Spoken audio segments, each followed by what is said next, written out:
ओम हर हर महादेव शिव शंभो कैलासपति उमापति शिव शंकर महाप्रभु धवलेश्वराय नमो नमः।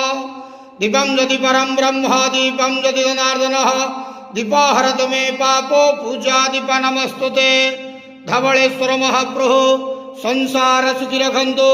आज शुभ बुधवार रे समस्त श्रद्धालु भक्त मानक आशीर्वाद करंतु, मनस्कामना पूर्ण करंतु, कर्म क्षेत्र उन्नति करंतु, ग्रह रिष्ट खंडन करंतु, जगतर मंगल करंतु, विश्वर कल्याण करंतु, आपणकर नाम प्रकाश करंतु, सेवकर डाक श्रवण करंतु, समस्त गुआवसा भक्त मानकर मनस्कामना पूर्ण करंतु।